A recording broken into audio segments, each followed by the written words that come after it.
Dayon ko sa itong programa, Tatak Remulyo, Lupad, Negros Oriental, Level Up, Dumaguete City, kauban sa iyong ubos na alagad, Douglas Nazareno, via Breaking News Media. Kani mga programa, I'll also be giving development news o mutukita sa mga issues na lamgitan ang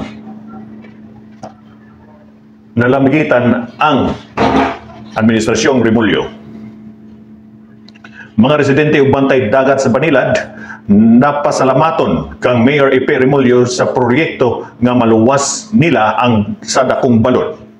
Gi-inspeksyon ni Mayor Epe Remulyo ang pagpatuman sa Shoreline Protection Project dinha sa Purok Mauswagon, Barangay Banilad, dapit sa Bantay Dagat Tower. Nakighinabi usab si Mayor Epe Remulyo sa mga katawhan sa lugar, nagipahibalo nga ang proyekto na makatabang sa pagbiling luwas ang mga lupyo o kabangtangan sa mga tanom gikan sa paghamak sa mga dagkong balod. Tungod sa hinay-hinay sa pagkabkab sa ilahang mga kabtangan tungod sa mga dakong balod, diha sa baybay mabutang ang peligro ang lupyo, busa, dako. Ilahang pagpasalamat na natagaan kini o pagtagad sa administrasyon ni Mayor Epe Remulyo. So diretso ta sa ato ang hisgotanan. Ang ato mga kaigsunan na hisgutan is ngano gud na madala kita sa kwarta. Tinuod mga kaigsunan, kinahanglan ta og kwarta para mobuhi. Pero dili gyud nato na ipabuot sa ato ang prinsipyo mga kaigsunan. Kay busa mga kaigsunan, money isn't everything.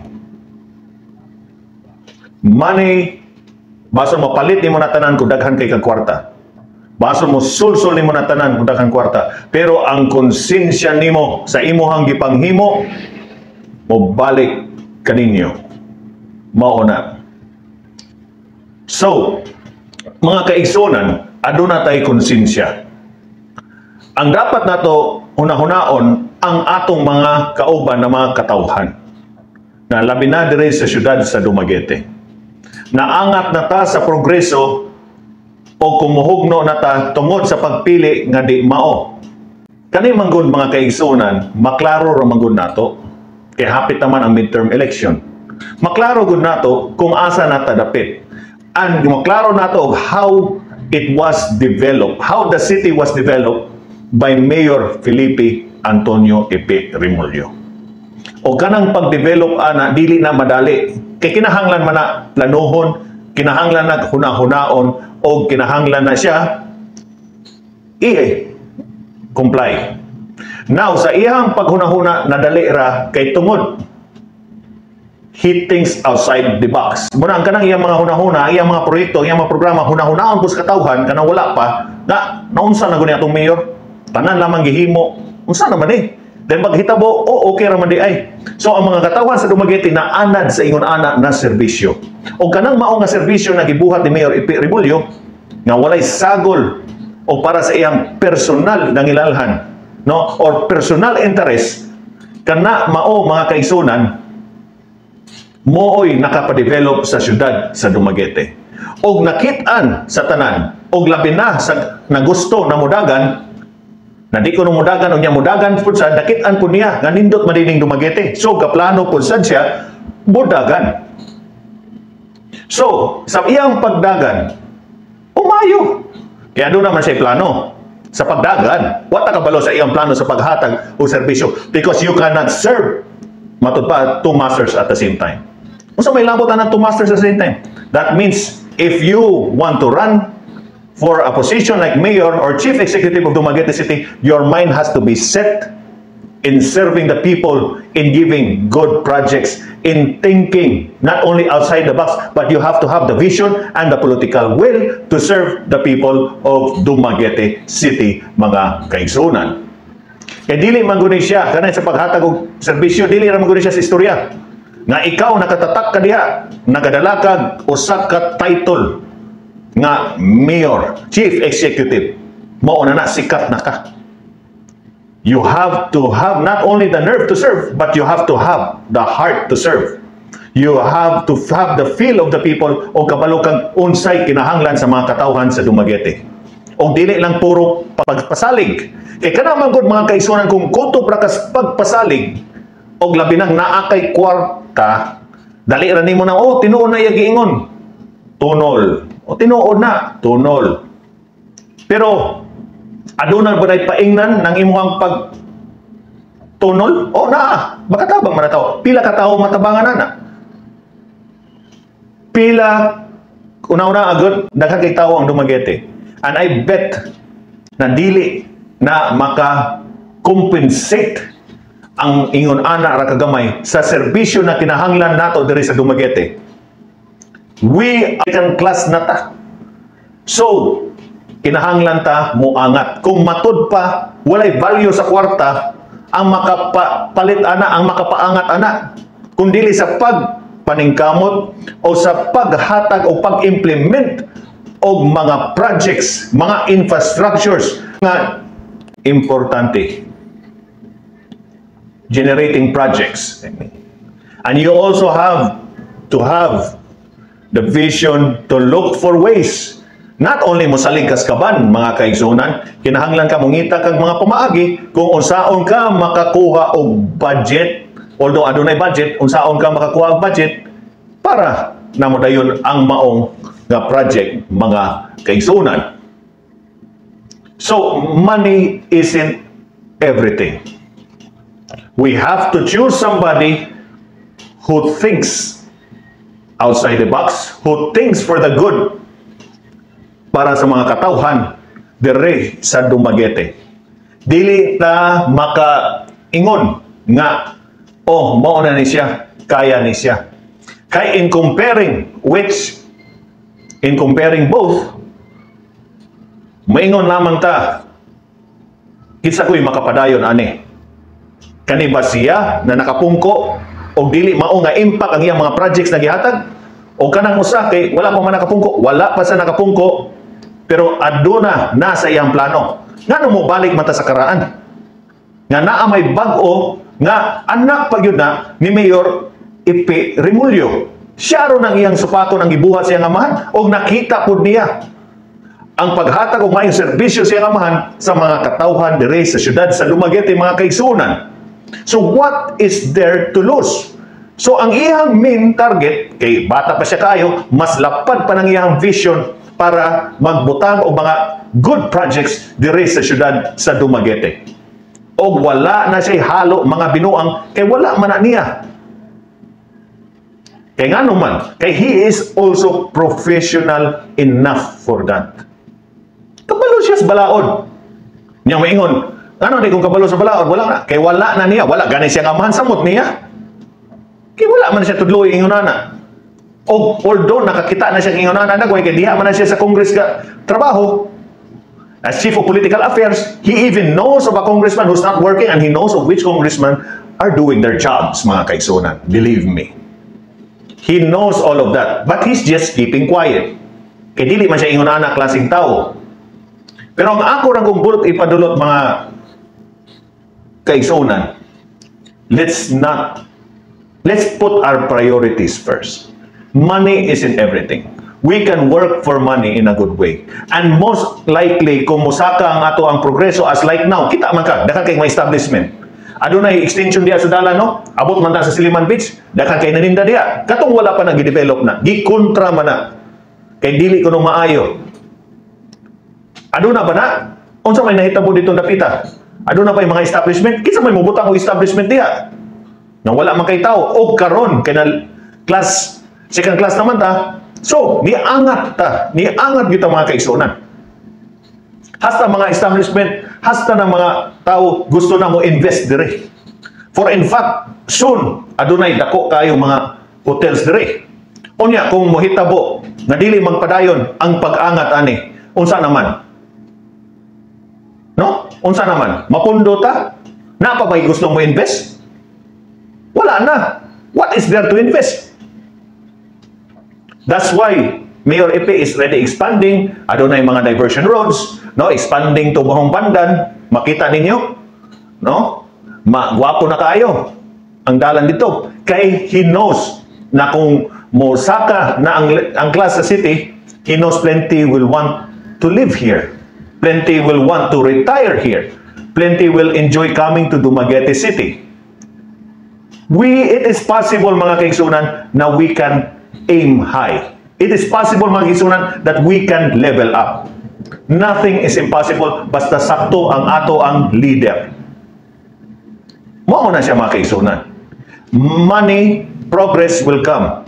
Kinahanglan naman yun ang mga kaigsunan nga everything is there, kinahanglan kita po maningkamot ta. Dili na mayon tagdiha ta, mauna na ta. Oh, mauna ni ko. Di na ko maningkamot, dili na pwede, mga kaigsunan. Daghan kayo na siya mupaingon diri mga trabaho. No? Ado na po na mga daghan kayo mga bisita mo paingon diri, mga events mo paingon diri. Kay na tungod nga sa progress, tungod na daghan kay tawo diri. Tungod na ang atong economy will grow. And we can't go back to the past, mga kaigsunan. Gikan naguta dito. Gikan naguta niya. Unsaon nagud lamang. Mo siguro ka, mo anak po mo question ako. Dili man gyud nato na masiguro, pero kato bitaw na yun siya di siya mudagan. Nidagan malagi siya. Nya masiguro mo. Iusob magani ang iyang paghuna-huna. Samot na, mo na. Kay mo na gidikta matud pa ni House Speaker Martin Romualdez. Well, it is no problem kung siya po'y gipili. Wala po nasupak si House Speaker Martin Romualdez na mudagan si Attorney Deo Remulyo. But it's for us, mga taga-Dumaguete, to choose the right person. The right person that sigurado kita na mo aim sa taas. Na sigurado ta na mo padayon ang mga proyekto o mapadayon ta sa pag-angat. O mas mulawaw pa. Kinahanglan ta ana, mga kaigsunan. Dili na siya pwede nga ato ang dula-dulaon kaning ato ang pagbutar. Kay ambi kay mo na gitunulan ta. For example, taga-balo. No? Gitunulan ta, lipay ta, mao na, so diha ra ta kutob. Human ana unsa naman aduna tay utang kabubuton di na ta kae. Kabalo ka, mga kaigsunan, kung aduna tay utang kabubuton kay nakadawat na ta, mura na ta gihiktan. Mura na ang atong will to vote, no? Ang atong right to vote, I mean, mawala na. Kay gihiktan naman ka. Pero naaman, alam sige na sunod-sunod nimo. So we should vote right, mga kaigsunan. Ato ragunang isilsil sa atong aning patakan na kanang ato ang ibotar kana pong tawo nga ado na po sa iyang hunahuna sa pagtabang sa mga katawhan diri sa Dumaguete. Tanan, what I mean. Dili kanang mutabang ra kanang mao na ni kay dool na ang eleksyon mo na magawas na mutabang. Kana bang generally makatabang kay magbutang og mga infrastructures, magbutang og mga programa para sa kayuhan sa mga katawhan sa Dumaguete ba? Muna akong gipasabot. Kana mangod no, mga kaigsunan, dili na sila mohadlok mo tagtag sa ilahang mga kay wala sa tinuod gud lamang basta dili kanang sayon ra ang kwarta dali ra na tagtagon, pero kung gipaningkamutan na budlay na lisod na. This is the truth, mga kaigsunan. Makita man gud nato tanan. And always sa tanan sa akong mga programa, mga kaigsunan, mao gyud na gi-emphasize nako na atong pilion ang tao na makahatag not for today, not for tomorrow, but for the future whole. So kung aduna kay anak, na kay apo, then sa imong apo mo na magsungkot pa ka, mo abot na mga proyekto ha na makatabang, no, lasting, no? Although na walay forever, at least lig-on, dili substandard ang mga projects ba ang ipanghatag o magamit yun nato useful projects, useful infrastructures, useful programs for the people of Dumaguete. And for once, because we are the capital city of Negros Oriental. So di kilalan, aduna tay labaw pud sa uban mga syudad. Labaw in a sense that moanhi ang mga kanay bitaw si Mayor Ipe, moanhi bitaw to mga sama to sa Maria. ni ari itong mga official sa Maria, no? Kato ilang mayor ni ari diri. Kay diri sila nag-studio of good governance. Sa tanan mga lugar diri sila ni anhi. Kay gapaila na guna siya mga kaigsunan na si Mayor Epe Remulyo usa na siya nagpakita og good governance sa iyahang serbisyo. And it's something to be proud of nato. Pero ang uban ana mangigi man. Ngano man mao na siya. Kay kalamitan man gud ang kanang pagpangigi, dili na sila kabalong manikamot sa ilaha kay lahi man pud na sila. Ang ilaha man ang personal nang naa sila for their personal interest man na. Wala man na nila ng pag-abiba ba or pag matay maayo niya itong mayor kay mao ni nya kinahanglan man mo padayon so atong piliyon na inana ba paglantaw dili ka nang mao na ni ari dire kay sao naman lamang mo man idol sa secure dili kay mo idol nakita ko nila nga paspas ang progreso paspas ang pag-angat so nahimo dayon tag second class city from third class city naa na ta second class city so going up na ta leveling up na ta so kinahanglan ta mukuha o kana pong makapa-level up nato na sure ba na makapa-level up nato. And you can compare, as what I said, you can compare Dumaguete City from before. Kaya ilang man gunang ipakita ng Boulevard sa una. Kaya matud pa, kanang si former mayor mo yung nakapag-develop pa ng Boulevard. Ako po pasalamat kaya doon naman po na siya nahimo. Oo. Pero lahi ragod sa Mayor Epe. Sobra pas na-develop. Higaman maganing extension. Abot maganing dito sa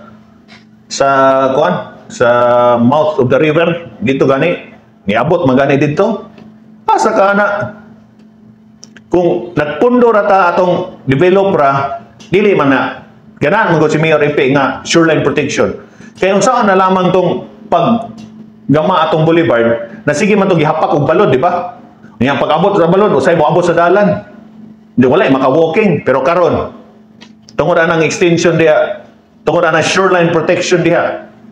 No? Adunay mga gihimo niya nga mga kalingawan po dito, masuluyan dito sa Pantawan. Mao man na. Kay sige ra po taga Pantawan. Sige taga hiskot og Pantawan kay mo man dayon na makit-an. Pag abot nimo sa Pantaran mo dayon makit-an. Ini abot nimo sa airport buhagi man po na diha. Og mao nay dali pud adtuan. Alang mo adto ka sa MRF. Mas nindot po na kay MRF pud adtuon. Could you imagine, no? Ang material recovery facility, ang basura sa Dumaguete. Ayuho na siya og dunay process na agion para gamon ng mga plastic chairs. No? Para gamon og hollow blocks and other things. So, unsa may mahitabo? Dili pareha sa una nga manimaho ang katong dam site. So, ingon ana mga kaigsunan. Walay standard ana, puro na siya ligo ng mga projects. Kanang dikes, wala nagabaha diha sa Banilan Mangnaw.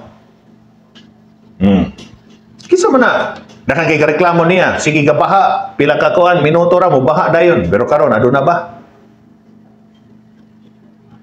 Nangita magani sila baha ron na ikabikil. Mao man na. Kay dool man, kapagawas man ang mga propaganda. Pero kani makay Mayor Epe dili siya propaganda kundi nakit-an man gud nato. Nakita man gud sa mga katawhan. O lalo na sa mga tao na wala po diri sa Dumaguete. So muna mo, ari sila mo bisita. Kaya nalipay man sila. Nga makakat-on sila na, yun ana din na, pwede na ako na i-apply sa ako ang lugar. So mao na siya mga kaigsunan. And that, ang mga uban mga lugar mo ari diri to check the good governance, that is the leader we need. Na dili kita pon mo ato sa laing lugar or atong mga official mo ato sa laing lugar, kay gihimo man po ng Mayor Epe. Pero, niyato siya, pagbalik diri ano na yung mga mayong progress po rin yung ibutang, mga mayong projects na yung ibutang. Pero, dili na kita mo ato, sila na yung ari diri. Kaya mo level up man ta.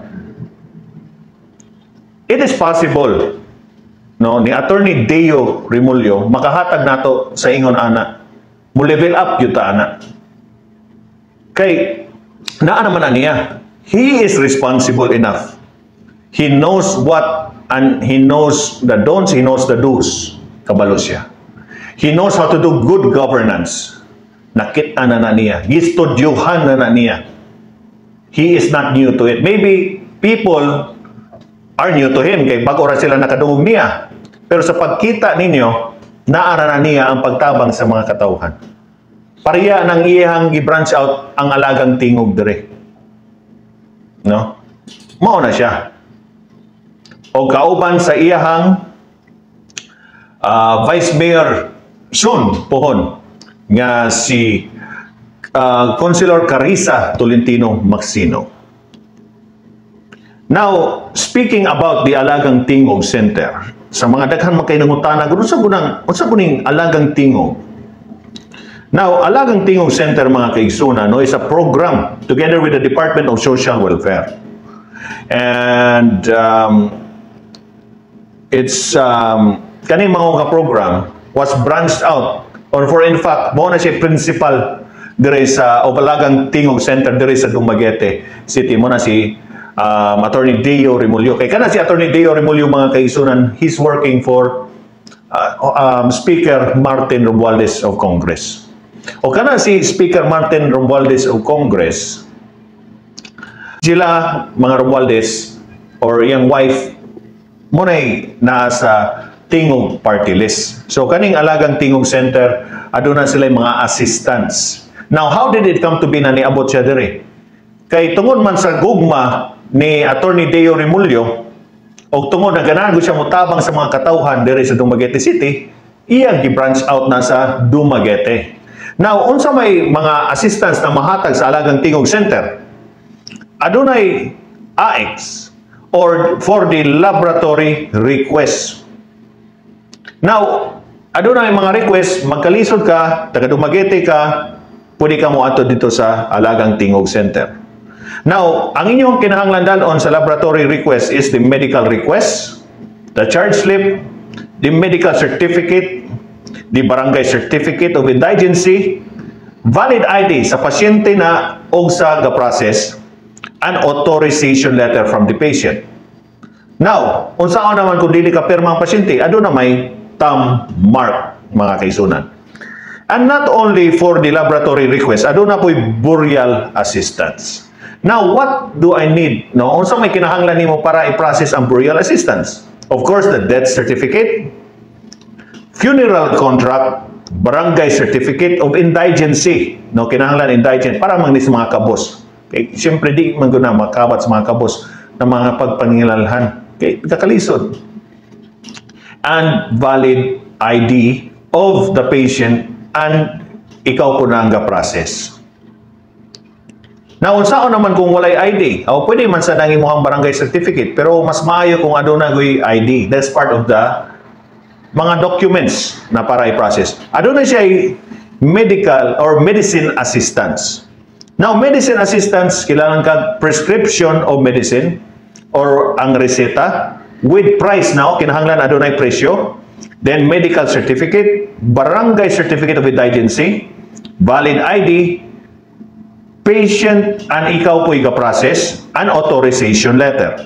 Pero kung ikaw, pasyente, ikaw po i-process para sa medicine assistance, dili na kinahanglan nga mukuan ka mga kaisunan, na mugkama pa ka og mukuan mga authorization letter. Now, naapo na sila hospital bill, no? Ang ilang itakol ng mga hospital bills are from mga private hospitals in Dumaguete. Medical, Holy Child, Ace Doctors, mauna. Kay lisod man gud kung lalo na mugawas na mo niya, wala po mo ikabayad sa hospital. So, ang inyong kinahanglan ana is the latest na hospital bill, ang valid ID, a picture of the patient for documentary, kung pwede lang, and you need barangay certificate of indigency, authorization letter, kinahanglan na latest, and also the abstract. So you can, pwede nyo na bisitahon ang Alagang Tingog Center sa ilang office diya sa Taft Street, Barangay 8, Dumaguete City. Behind na sa JKS Bake Shop, no? Ahead sa Partosa, JKS Bake Shop, diya sa likod. And they're open from Monday to Friday from 8 a.m. to 12 p.m. and from 1 p.m. to 5 p.m. So, ang question, Ngano man taga Dumaguete ra? Kano dili pwede kay kana magud alagang tingog center will soon branch out to other places. So hopefully mo branch out sila dali-dali.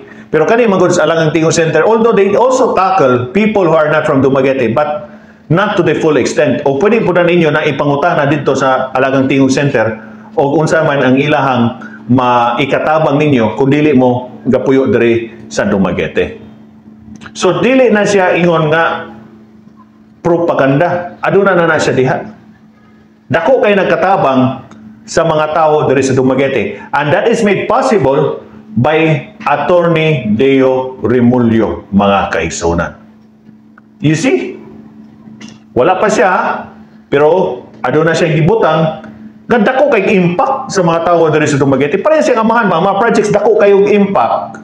Dili ka to mga projects na matud pa nga pamuday na usahay kanay manggod kanang projects manggod na dili kay dakong impact malibog ta ba kay maghuna makahuna-huna ta ngano kaha nang ingon ana nga basta ra makatukod ra diha mao na siya unya wala pud kayo na siya ingnan kay kanay mga projects ni Mayor EP Remulyo from that project list to another project and another project so daghan kaayo maikatabang sa mga katawhan diri sa Dumaguete mga kaigsunan so mao na siya muntiala ta unsa man na malibog ka nang mutukod ra diha ang office unsa may mahitabo sa office no?